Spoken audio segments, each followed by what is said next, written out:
Am I the a-hole for insulting my sister after she announced her pregnancy at Christmas? Happy holidays all! Here's hoping yours turned out better than mine. I, 24 female, am the youngest of 4, and have never been particularly close to my eldest sister Jenny, 37 female. She started dating her now ex-husband Sam, 38 male, when they were in high school, so he's pretty much been around my entire life. Sam's a really great guy. He was an older brother to me growing up, and my other sisters and I all have a great relationship with him. Jenny and Sam have 2 kids together, my nephew and niece who are 8 and 5. About 3 years ago, Jenny and Sam's relationship completely fell apart, and she left him and moved to a different city. I've heard both sides of the story, and I know I'm inherently biased against my sister because she left my ex-brother-in-law to raise 2 kids by himself. Things were pretty rough after she left, but we all pitched in and did our best to help with the kids. My sister and Sam eventually finalized their divorce and she gave up custody of the kids, and has very low contact with them. I know Sam blamed himself for her leaving because she had accused him of not loving her as much as he loved the kids, but the rest of my family were firmly on his side. He did eventually move on, and started dating one of his close friends at the beginning of this year. Fast forward 2 months ago, my sister moved back to our city with a new boyfriend. She's only been to see her kids once, supervised, and my niece almost didn't recognize her. My parents still wanted the opportunity to finally have Christmas as a complete family again. I thought the whole thing would be a disaster before it even began. I knew my ex-brother-in-law only planned to stay long enough to drop off the kids and say a quick hello to everyone else. In the 15-minute window he was at my parents' house, my sister announced that she was pregnant, and things went downhill after that. The kids were so confused, and my niece asked if the new baby would live with them. My sister laughed and said the baby would live with her and her boyfriend. My ex-brother-in-law left with the kids in tow, and I kind of lost it. I yelled at my sister and called her selfish and cruel, and a whole slew of insults. Anything I could come up with in the moments before storming out myself. My other sister supports my actions, but my parents are disappointed that I reacted that way and made a scene during Christmas. They're not demanding that I apologize or anything, but have me put on one heck of a guilt trip and want me to resolve things with my sister. I'm perfectly happy not being in contact with her given what she's put my niece and nephew through, but I do wonder if I reacted too harshly. Was I an a-hole? Now for the top comments. Not the a-hole. Your sister turned Christmas into a way to dunk on her ex and her own kids. The kids were so confused and my niece asked if the new baby would live with them. My sister laughed and said the baby would live with her and her boyfriend. This is the worst part. She told her own kids that their half-sibling wouldn't be staying with them and then laughed at them. She's cruel and heartless. Definitely not the a-hole. Seriously. How terrible of a person do you have to be to rub it in your own young children's faces that this new baby's wanted and they aren't? My heart breaks for those poor kids. OP not the a-hole. The fact that her children automatically assumed that the baby would stay with them, as though it's normal for mom to have kids and leave them. My heart truly hurts for them. Not the a-hole. She was cruel to her kids for literally no reason. Watch her in 25 years ranting about none of my kids care about me, and playing victim when she obviously couldn't care less about them now that they need a mom. Not sure if she was intentionally trying to hurt the kids because I don't think she ever properly loved them, and doesn't even realize how much of an issue that is. She was definitely trying to rub it in my ex-brother-in-law's face, and didn't care about them being collateral damage. I don't know which is worse, to be honest. I obviously haven't spoken to her since Christmas Eve, but I'll be visiting the kids later today. I just hope they'll get through this and know that none of this is their fault. I'm sorry to say that level of carelessness that despite she has for her ex, to the point of hurting her own children, makes it better that she maintains no contact with them. It would probably be better for your brother-in-law to maintain full custody, and even go back to court to make sure she doesn't have access to them. Her behavior is cruel and damaging. It's unfortunate she doesn't take care of the 2 she has, and decides to bring more children into this world. Next story. Am I the a-hole for hiding from my mother-in-law and pretending not to be home? I, 32 female, had a baby 8 weeks ago, and since then my mother-in-law has had a habit of popping by without calling first. I have anxiety at the best of times, but it's a bit worse right now, and when she comes over, particularly when my husband is at work and not there to mediate, I find her constant stream of advice and thinly veiled criticism, like looking intently at the floor while saying, "You must not have a vacuum cleaner," I'll bring one next time I'm over. To be just too much to handle. Both my husband and I have asked that she call before coming over, but she brushes it off, saying that family shouldn't have to call. Last week I was having a rough day and was tired as the baby had been up in the night more than usual.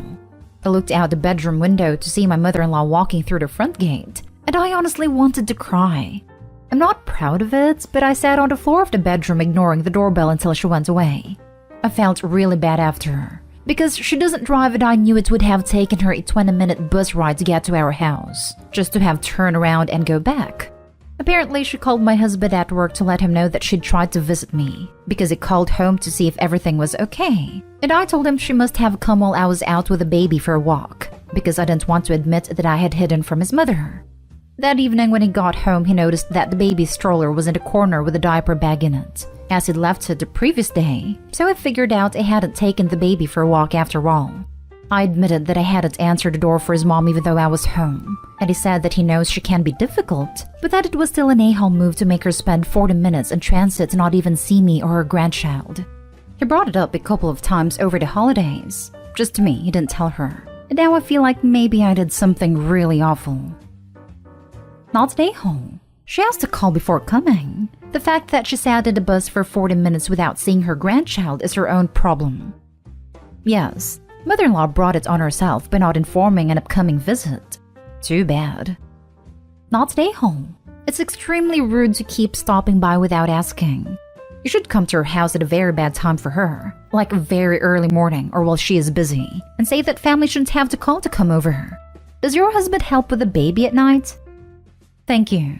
He does sometimes, but we agreed that since I'm on maternity leave, I'm in Canada so I get a year off, and he's still working, I will handle the majority of the wake-ups. When we had a really bad week, the baby had colic. He handled the wake-ups until midnight so I could get a few hours of sleep. Please think about changing this. You need sleep to be a great mom, and so maybe once or twice a week if you can handle wake-ups, it will give you back some sanity. Also, not stay home. Mother-in-law is being a judgmental pain, and it's the last thing you need right now. Your husband's got to back you up on this one. Call before you come and make sure we are okay with you coming over. If you don't, you will be turned away. Your presence is not good for mom and baby, especially when you're critical. When you do come, you have to cut that crap out. And if you can't, then better you not come. Not stay home. And I would tell your husband you will do that each and every time she comes by without calling and getting your expressed permission going forward.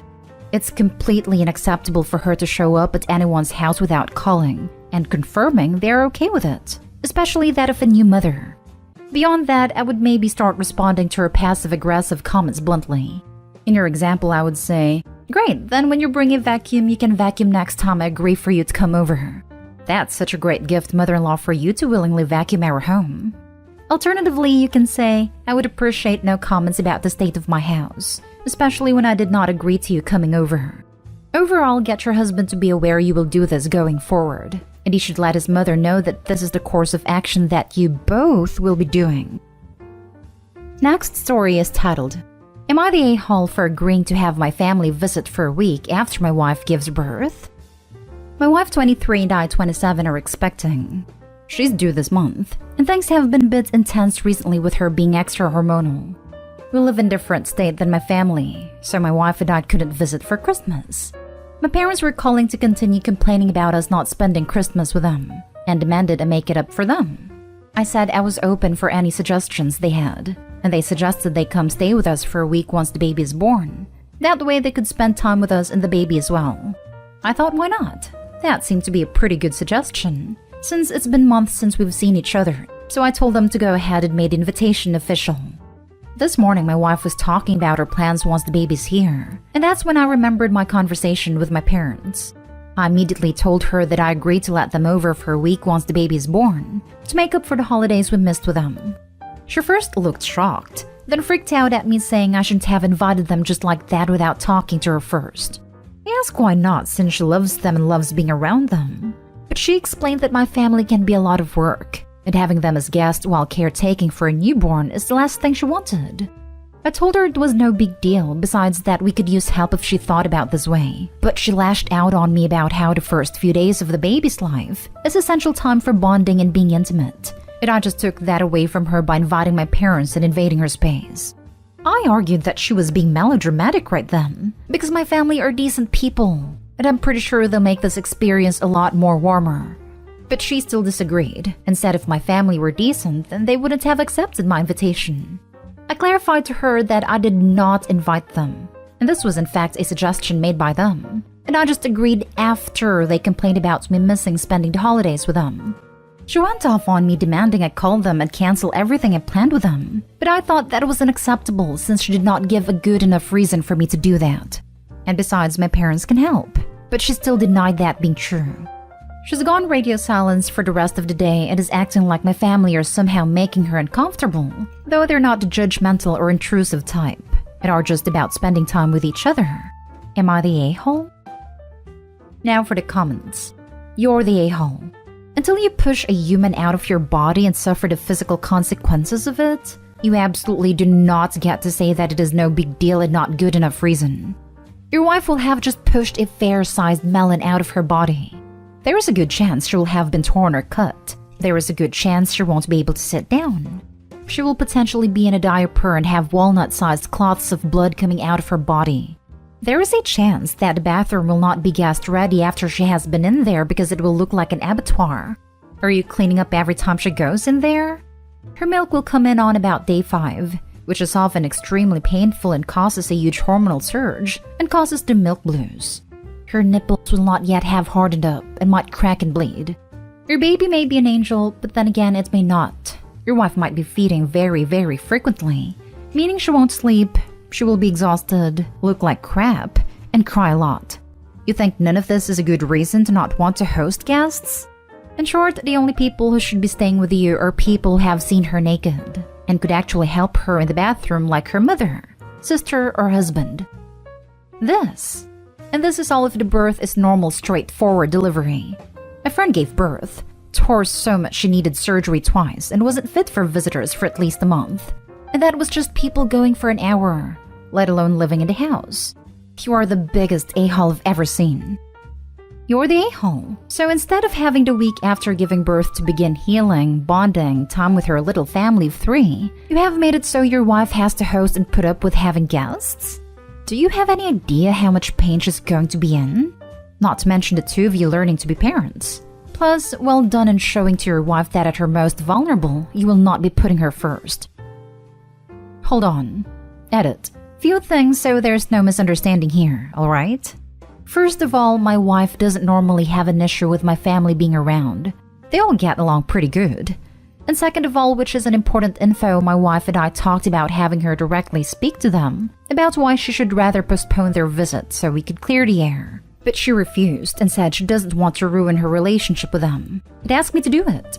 Tell them not to come. But since my family are upset with me, then me telling them not to come might be taken in an offensive way. So it really feels like I'm stuck between a rock and a hard place. Also, to all the people saying that my wife shouldn't be hosting guests, I don't recall mentioning this nor expecting her to do anything for the family. Matter of fact, I really thought we could maybe use their help, especially my mom. Last story is titled, Am I the a-hole for telling grandmother-in-law if she was a better mom? Her daughter wouldn't be having an allergic reaction, and it isn't my fault at all? I wanted to host Christmas this year, but someone else already had dibs, so I settled for a small Christmas morning brunch. I invited both sides of the family. I made orange rolls, cinnamon rolls, hash brown casserole, and eggs. Mother-in-law is allergic to orange, but I didn't anticipate a problem because she's obviously an adult who can just not eat the orange rolls. I did warn her that the ones on the left were orange. Now for some background, grandmother-in-law and grandfather-in-law messed up their kids so bad. Literally all of mother-in-law's siblings have issues. Mother-in-law is by far the most normal. She has a huge victim complex and some emotional issues, but she has a job and no criminal record, so she's doing better than her siblings. I can't even put into words how bad parenting was. The kids were so spoiled, and then there was no discipline. The mom gave the girls eating disorders. Mother-in-law's sister really bullied her growing up. Grandfather-in-law let his crazy mom come around and spew racist crap. There was zero accountability. For example, mother-in-law drove a car into their house when she was 19 because she had been drinking, and they were just like, meh, and bought her a new car. So on Christmas Day, mother-in-law's sister decided to rub orange frosting on her arm as a prank. It gave her a rash. Mother-in-law immediately began moaning about how we all hate her and bringing up drama from years ago. Mother-in-law's boyfriend was the only one with enough sense to wash mother-in-law's arm. Grandfather-in-law did tell his 40-something-year-old daughter that she shouldn't have done that, but that was it. And mother-in-law was more concerned with bringing up random examples of our perceived hatred. Also, I know it is dangerous and a non-severe allergy can turn severe, but it was just a rash and mother-in-law was okay. Grandmother-in-law cornered me in the kitchen and said I was irresponsible for serving orange rolls when I know her daughter is allergic. She said I should have thought more about the family that I failed as a hostess. I was just sick of all of them and told her that she failed as a mother, and her middle-aged daughter shouldn't be using an allergen to prank someone. I said she's the reason her kids all have such severe issues. She's the reason the family's a mess, and I won't take any responsibility for serving orange. Grandmother-in-law cried and ended up leaving early, and two of mother-in-law's siblings left and refused to speak to me. Why do you want these people in your life? Honestly, I'm not even going to make a judgment here. I just want to know if Opie is even happy. Everyone sucks here. Obviously, the prank was horrendous, and the sister is a massive a-hole for it. You're an a-hole though, because orange is such an easily avoidable allergen. Why would you have it at a meal that excludes someone? Sure, something more common could be harder to avoid, like dairy. But orange? You didn't need to include it. There were plenty of alternatives, and orange is a common Christmas flavor. You even decorate trees with them in some countries. As someone with food intolerances, I find it annoying when people twist themselves into knots to avoid serving anything I can't have, instead of just providing me an alternative and trusting me as an adult to feed myself correctly.